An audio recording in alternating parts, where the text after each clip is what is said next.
Hare Krishna, Hare Krishna, Krishna Krishna, Hare Hare, Hare In life, everyone follows a leader, parents, teachers, or political figures.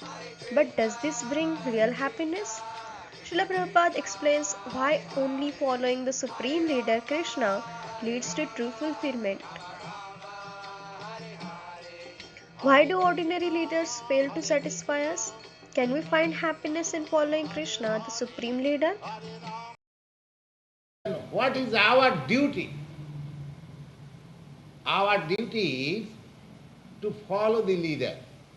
And actually, we are doing so. We have got, instead of, we have forgotten that the supreme leader is the supreme personality of Godhead.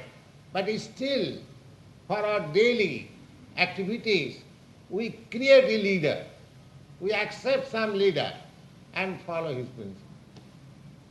Just like you have elected your leader as President Johnson, the president of your state. He is supposed to be the leader of your nation, and he is asking you to go to the Vietnam and sacrifice your life. So you are following. But this is the natural position. Even if we do not accept God, if we do not accept the leadership of God, we have to select another leader. We cannot get rid of this principle that we can live without leader. That is our constitutional position. So, the difficulty is that our difficulty is that instead of following the supreme leader, we are creating by mental concoction some leader according to our material conception of life, and we are following. That is our position. So, Lord Krishna says, Je jathamang prapaddante tang sathaiva bhajamaham momo vartmanu vartante manusya partha sarvasa. People are actually following the same principle. But the difficulty is that in our this position of lower nature, we are following in the manner which will not make us happy and satisfied. Because we are not following the supreme leader. The difficulty is, by constitutional position, we are to follow a leader. But because we are misled, because we are deluded to follow a leader which is not perfect, therefore our position is always unhappy, in spite of following the leadership of a concocted nature. Therefore, the best thing will be to get rid of this concocted position and follow the supreme leader. That is the highest perfection. Just try to understand that I cannot avoid following someone's leadership. That is not possible. Can anyone say that we can avoid this? No. We cannot avoid. Even if we don't accept the leadership of God, we have to accept some other leaders. That is our position. We cannot avoid it. So there is a very nice verse in the Srimad Bhagavatam. A Brahmin,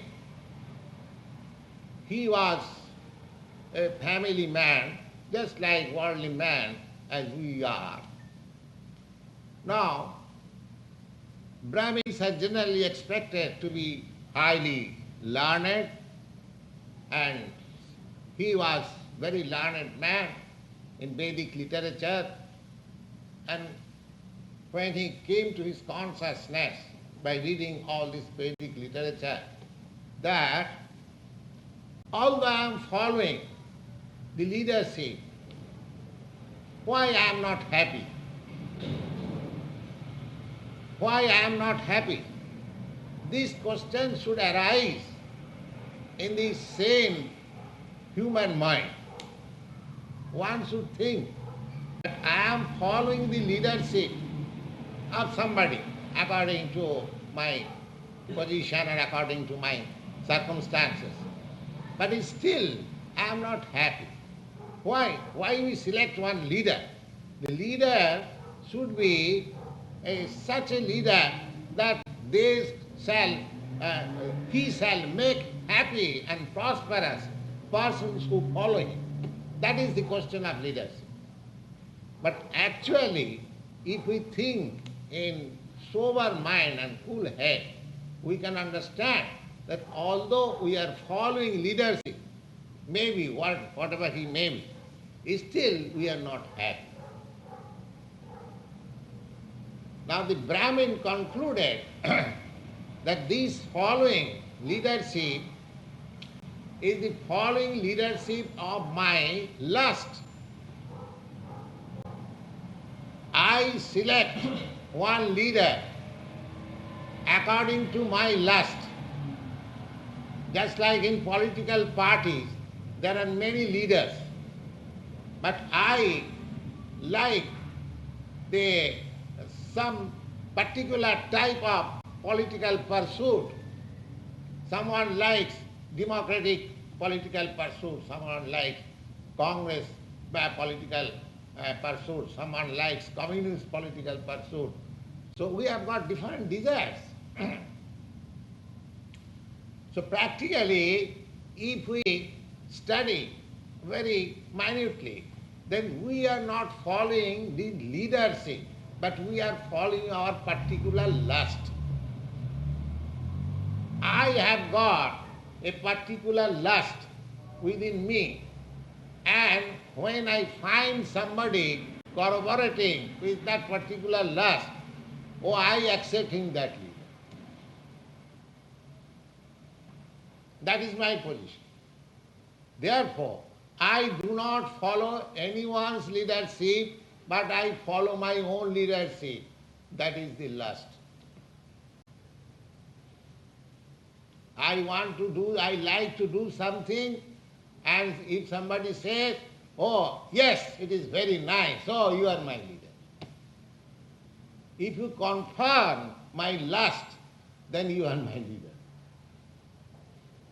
That is the material leadership. But the Supreme Lord is not like he is not such a leader. He is not going to follow your lust. In the Bhagavad Gita, you will find that the Supreme Lord says in the 18th chapter, Sarva dharman parityajya mamekang saranang braja ahankang sarva papibha mokshami ma sucha. He says, my dear Arjuna, I have spoken to you all about Bhagavad Gita.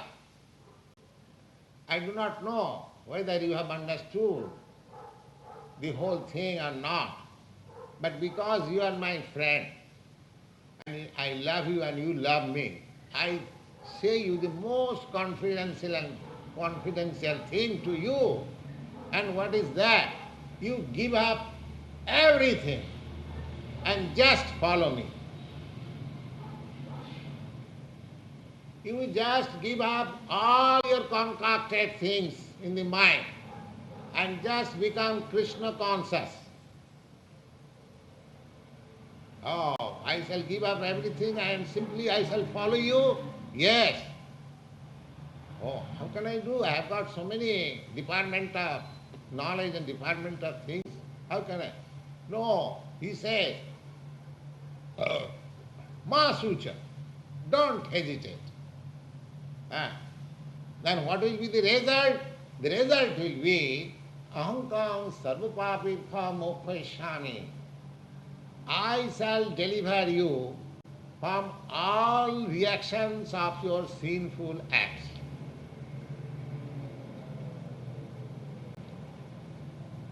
You know, of course, according to Vedic literature, and I don't say about the Vedic literature, that is the injunction of every scripture, either Bible, Quran or any religious scripture, that we suffer due to our sinful actions.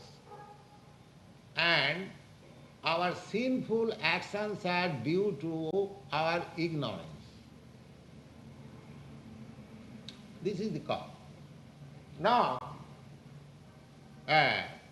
you will find in the Bhagavad Gita, Tesam satatayuktanang bhajatāng prītipūrvakam buddhi yogam dadāmitang jena mam upajanti te.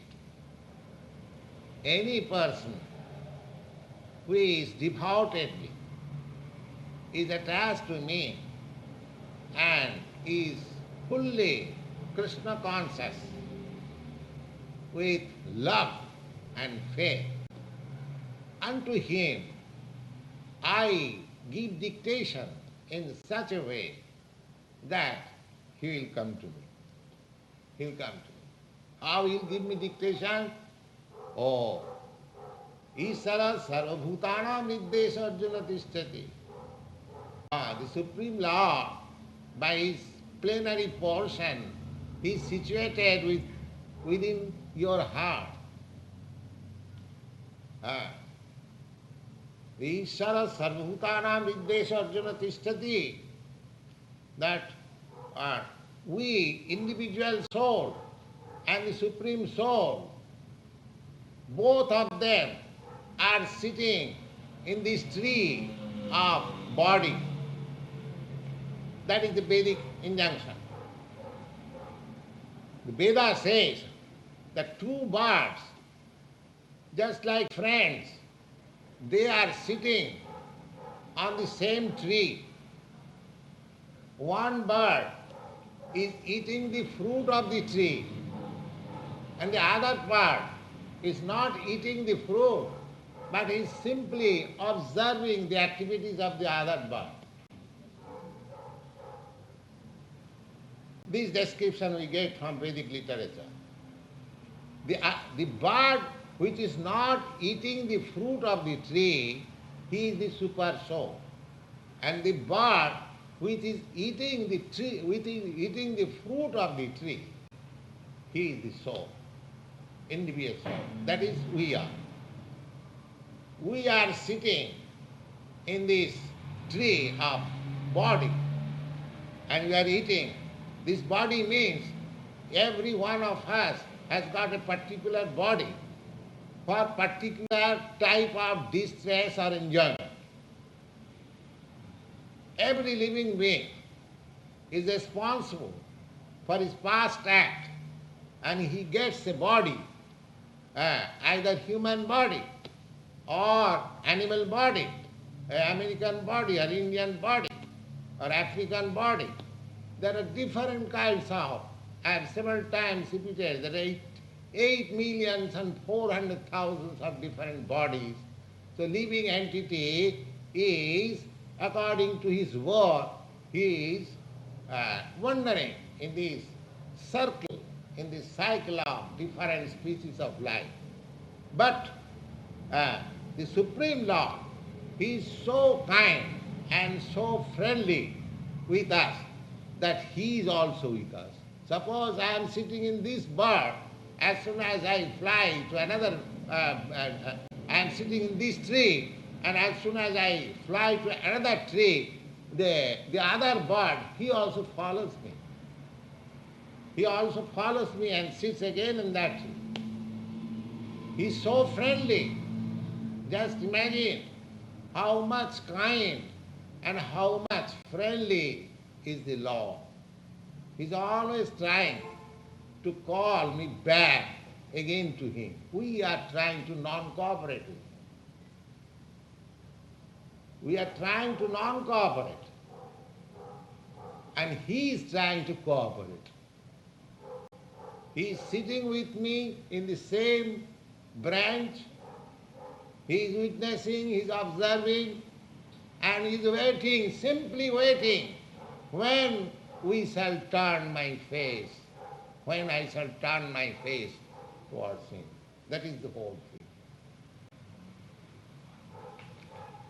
So here Bhagavad Gita, Bhagavan, Krishna says, Jedhathamang prapaddante.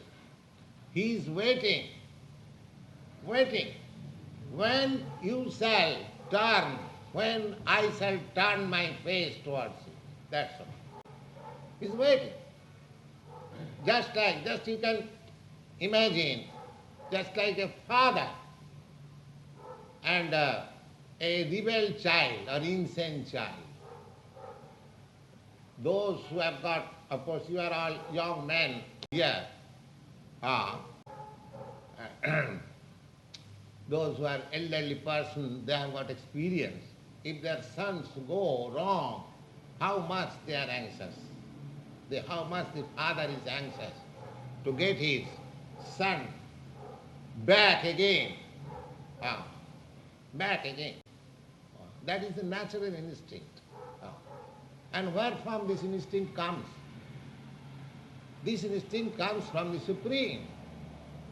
Because in the Vedanta Sutra, you'll find that everything, whatever you are finding in this material world, or spiritual world, everything that has come from the Supreme, Janmadasya Jataha, he is the supreme source, fountainhead of everything. So similarly, whatever we see, paternal affection, conjugal love, friendship, or master and servant, there are so many things we are related in this material world. We must always know that all these sentiments, they are coming from the Supreme. So here, the paternal affection which we see here, or the conjugal love which we see here, that is simply a perverted reflection of the Supreme. So, if we can study this material relationship between one living being to another living being, then if a sober student, a philosophical minded student can understand what is our relation with God. It is not very difficult to understand. Now here Krishna says, Jedhathamang prapaddante, Jedhathamang prapaddante. He is looking after always when the living entity shall turn his face towards me. And as we turn our face toward Kṛṣṇa or the Supreme Lord, he also responds. Supreme Leader Krishna is the only path to true fulfillment. By surrendering our mind and heart to Him, we rise above temporary dissatisfaction and discover eternal peace and joy.